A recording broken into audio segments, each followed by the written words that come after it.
Hello everyone, welcome back to my channel. तो मैं आज के वीडियो में एक्सप्लेन करने वाली हूँ लव इन द एयर के एपिसोड 9 के पार्ट 2 को। और अगर आप लोगों ने इसका पार्ट 1 नहीं देखा है तो प्लीज आप सब इसका पार्ट 1 देख लीजिए ताकि स्टोरी आप लोगों को अच्छे से समझ आए। और जो लोग मेरे इस चैनल पे न्यू हैं वो लोग प्लीज मेरे इस चैनल को सब्सक्राइब कर लीजिए ताकि आने वाली कोई भी वीडियो आप लोगों से मिस ना हो। और अब बिना देर किए आज के वीडियो को शुरू करते हैं। एपिसोड में आगे हमें प्रपाई को बालकनी पे खड़े दिखाया जाता है जहां उसे रेन से हुई बातें याद आती है। और रेन इस बात पे चौंक गया था कि स्काई का एक्स लवर एक लड़का था और उसने किसी लड़के को डेट किया है। प्रपाई उसे कहता है क्या रेन को ये सब पता नहीं था, तब तो उसे ये भी नहीं पता होगा कि प्रपाई स्काई के पीछे जाने वाला है। और वो पक्का ये भी नहीं जानता होगा कि प्रपाई उससे आखिर क्या पूछना चाहता है। पर कोई बात नहीं, और प्रपाई खुद उस चीज को पता लगा लेगा। ये कहकर वो वहाँ से चला जाता है। रेन ये सब जानकर चौंक जाता है। वो पायु को कहता है कि पायु कुछ करे। ये सब याद करके प्रपाई अपना फोन चेक करता है और स्माइल करके कहता है तो स्काई उसके मैसेज का रिप्लाई नहीं करेगा। वो स्काई के बारे में सोचने लगता है और कहता है कि स्काई ने अचानक से अपना चेहरा वैसे क्यों बनाया था जैसे कि वो रोने वाला हो। पर प्रपाई के पूछने पे स्काई ने उसे कुछ भी नहीं बताया। वो स्माइल करके कहता है कि वो स्काई के बारे में इतना ज्यादा क्यों सोच रहा है। आगे नेक्स्ट मॉर्निंग स्काई अपने बिल्डिंग से बाहर निकल रहा होता है और जहाँ प्रपाई अपने कार के साथ खड़ा होता है। स्काई उसे कहता है पर प्रपाई ने उसे कहा था कि वो शहर से बाहर जाने वाला है। प्रपाई उसे कहता है कि प्रपाई अब तक गया भी नहीं और स्काई उसे मिस भी करने लगा। स्काई उसे कहता है कि क्या प्रपाई को ये सब फनी लग रहा है। प्रपाई कहता है कि नहीं, वो बस उसे एक बार देखना चाहता था। यहाँ से जाने से पहले वो अच्छा फील करेगा अगर स्काई खुश हो। वो स्काई को ब्रेकफास्ट देता है। उसे कहता है कि वो स्काई के लिए ब्रेकफास्ट लेकर आया है। स्काई कहता है पर क्यों। प्रपाई कहता है ताकि प्रपाई के पास स्काई से मिलने का बहाना रहे यहाँ से जाने से पहले। और ये शॉप बहुत फेमस है। वो सुबह 5 बजे से लाइन पे लगा था इस ब्रेकफास्ट को लेने के लिए। स्काई उसे कहता है कि उसने प्रपाई को ये सब करने को नहीं कहा। प्रपाई कहता है पर उसे ये सब करना है और हो सकता है कि उसके इतने सारे एफर्ट से एक लड़के को उस पे तरस आ जाए। स्काई उसकी बातों से चिढ़ रहा होता है और वो चिढ़कर उसे कुछ कहने जाता है पर प्रपाई कहता है कि हाँ वो जानता है कि ये सब इम्पॉसिबल है। पर प्रपाई उस तरह का लड़का है जिसे चैलेंजेस पसंद है और वो आज यहाँ स्काई से ये कहने आया है कि वो हार नहीं मानेगा। और वो ये सारी बातें उसके करीब आकर कहता है। वो स्काई से कहता है कि वो अब उससे अगले हफ्ते मिलेगा तो अब उसे जाना होगा। ये कहकर वो उसके गाल को टच करके चला जाता है। स्काई उसे कुछ भी नहीं कह पाता और अपना मुंह फुलाए खड़ा होता है। आगे स्काई वैसे ही कॉलेज पहुंचता है। उसकी तबीयत ठीक नहीं होती। क्लास में उसके 2 फ्रेंड बैठे होते हैं। वो लोग उससे पूछते हैं कि क्या स्काई ठीक है। स्काई कहता है कि हाँ वो ठीक है, बस रात वो ठीक से सो नहीं पाया था और वो दोनों उसकी फिक्र ना करे, वो ठीक हो जाएगा। सेग उसे कहता है कि वो उसे झूठ ना कहे और अगर उसकी तबीयत ठीक ना हो तो वो उन लोगों को बता सकता है। स्काई कहता है कि सिक को बस इस बात का डर है कि ओरिएंटेशन एक्टिविटी पे कोई भी उसकी हेल्प नहीं करेगा। सिक कहता है कि वो ऐसा कैसे कह सकता है और सिक भी अपने दोस्तों की परवाह करता है। पर स्काई ने सही कहा, वो ये सारी चीजें अकेले नहीं कर सकता। ये सुनकर स्काई स्माइल करने लगता है और कहता है कि वो फिक्र ना करे क्योंकि स्काई जल्दी ठीक हो जाएगा। आगे स्काई को अपनी पढ़ाई में बिजी दिखाया जाता है। वो मन लगाकर अपनी पढ़ाई पे ध्यान दे रहा होता है और वो अपना पूरा ध्यान पढ़ाई पे डाल लेता है। साथ ही वो अपने दोस्तों की भी हेल्प करता है। उसके पास प्रपाई का मैसेज आता है पर स्काई का पूरा ध्यान बस उसकी पढ़ाई पे ही होता है।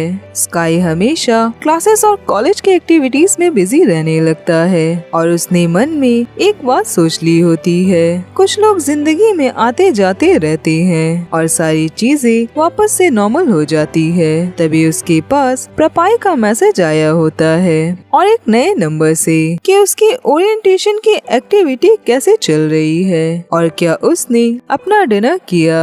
प्रपाई उसके लिए परेशान है। प्रपाई को स्काई की फिक्र होती है। स्काई उसके मैसेज को देखकर उसके नंबर को ब्लॉक करने जाता है, पर तभी वहाँ पे सिग आ जाता है और वो अगेन काम में बिजी हो जाता है। ऐसे ही दिन बीत रहे होते हैं और एक रात उसके फ्रेंड्स उसके रूम पे सोए होते हैं, पर स्काई आधी रात में अब भी पढ़ाई कर रहा होता है। वो अपने मन में कहता है कि कोई बात नहीं, वो बस अपने दिल की आवाजों को इग्नोर करे और सिर्फ अपने दिमाग की बात सुने। आगे मॉर्निंग में उसके फ्रेंड्स अब भी सोए होते हैं, पर स्काई कॉलेज जाने के लिए रेडी हो चुका होता है। वो सिग को जगाता है क्योंकि सिग और स्काई दोनों स्टूडेंट वेलफेयर क्लब के मेंबर हैं। सिग जग कर उससे पूछता है कि क्या स्काई सोया था। स्काई कहता है कि नहीं। सिग कहता है तब वो सो जाए और सिग पहले चला जाएगा और स्काई बाद में पीछे से आ जाए। स्काई उसे कहता है तो क्या उसे सीनियर्स की बोली बातें याद रहेंगी और क्या वो क्लास में लोगों को उन बातों को समझा पाएगा। सिग कहता है कि नहीं, उससे गलती होगी अगर स्काई उसके साथ न रहा। स्काई रेन को जगाकर उससे उसकी कार की चाबी लेता है और वो दोनों रूम से बाहर आते हैं। तभी वहाँ पे सोम उन्हें मिलता है और वो आकर स्काई को डांटने लगता है कि क्या उसने जूनियर्स को कुछ भी नहीं सिखाया। वो लोग सीनियर्स के साथ कितनी ज्यादा बदतमीजी करते हैं, उन्हें बिल्कुल भी रिस्पेक्ट नहीं देते और वो लोग सोम को हेलो भी नहीं कहते। पर साथ ही उन जूनियर से उसका धक्का लगने वाला था।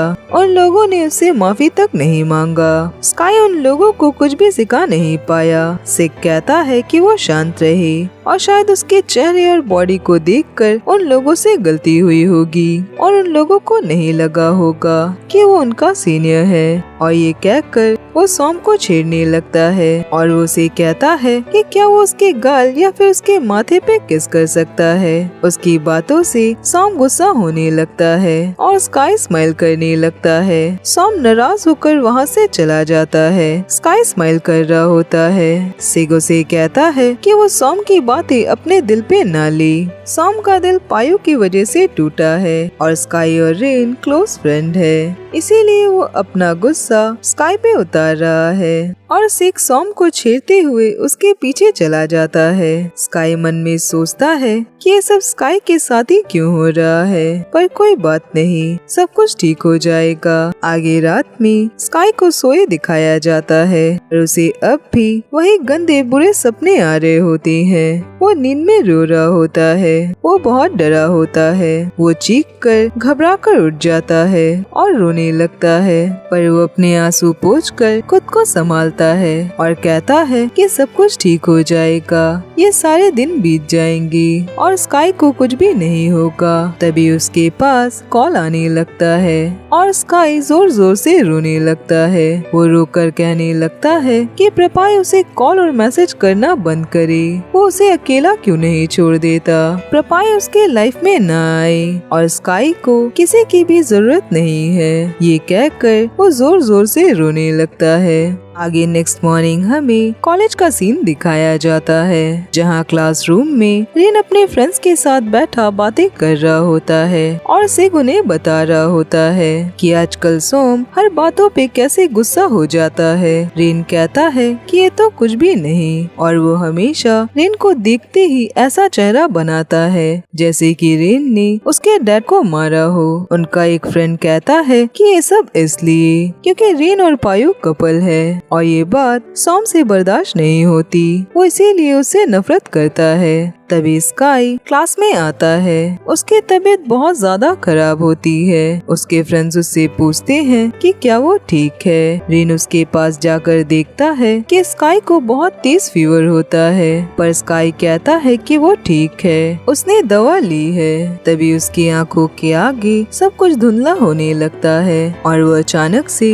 वहीं बेहोश हो जाता है। वहीं दिखाया जाता है कि प्रपाई वापस आ चुका होता है। वो अपने ऑफिस में आया होता है। वो अपनी सेक्रेटरी से कहता है कि उसने अपने ऑफिस को इतना कभी भी मिस नहीं किया था। उसकी सेक्रेटरी कहती है कि अगर ऐसी ही बात है तो वो सारे फाइल्स पे काम करे जो उसने बाकी रख दिए थे। प्रपाई उसे कहता है कि उसमें तो जरा भी सेंस ऑफ ह्यूमर नहीं है। उसकी सेक्रेटरी कहती है कि हाँ बिल्कुल नहीं है और वो उसे दिखाती है कि प्रपाई ने कितने सारे सिम कार्ड्स मंगवा रखे हैं। वो प्रपाई से कहती है कि इन्हीं सब की वजह से उसका वर्क प्रोग्रेस नीचे जा रहा है। प्रपाई कहता है कि स्काई ने उसका नंबर ब्लॉक कर दिया तो उसे बार बार अपना नंबर बदलना पड़ता है ताकि वो स्काई को कॉल और मैसेज कर सके। पर इस बार वो देखे कि स्काई ने अब तक उसका नंबर ब्लॉक नहीं किया और मैसेज भी पड़ा है तो अब प्रपाई को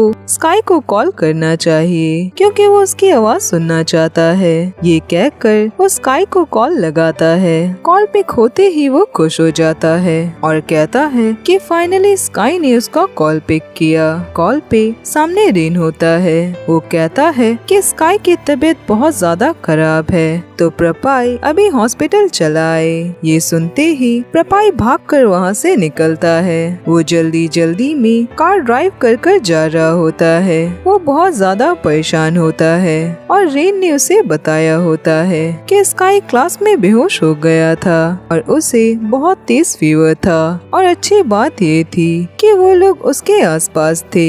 तभी वो लोग जल्दी में उसे हॉस्पिटल ले आए और अब वो लोग उसे उसके रूम पे वापस ले जा रहे हैं। प्रपाई बहुत परेशान होकर ड्राइव कर रहा होता है और वो कहता है कि ट्रैफिक इतनी ज्यादा क्यों है। वहीं वो लैंडलेडी किसी को स्काई के बारे में बता रही होती है कि एक लड़का स्काई के लिए फ्लावर्स देने आया था और बस इतना ही नहीं, इस वीक वो आ नहीं पाया पर इसके बावजूद वो स्काई के लिए खाना ऑर्डर किया करता था और वही खुद जाकर स्काई के रूम के बाहर उसे टांग कर आया करती थी। प्रपाई ने उसे कहा था कि वो उसे सपोर्ट करे और वो लड़का बहुत ही ज्यादा हॉट और हैंडसम है। तभी स्काई के बिल्डिंग में प्रपाई जल्दी में आता है और वो लेडी ये सब देखती है। प्रपाई जल्दी जल्दी स्काई के रूम के बाहर जाता है जहाँ पे रेन खड़ा होता है। प्रपाई उससे पूछता है कि स्काई कहाँ है। रेन उसे रोकता है और कहता है कि उन दोनों को बात करने की जरूरत है। स्काई अभी सो रहा है और उसे हॉस्पिटल में एडमिट होने की जरूरत है पर स्काई ने वहाँ रहने से मना कर दिया तो डॉक्टर ने उसे आईवी इंजेक्शन लगा दिया। रेन स्काई का ख्याल रखना चाहता है पर उसने अपनी चीजें पायो के घर पे रखी हुई है। ऐसे वो स्काई का ख्याल रख नहीं पाएगा अगर वो बार बार ट्रैवल करता रहा। वो स्काई के पेरेंट्स को भी ये सब नहीं बता सकता।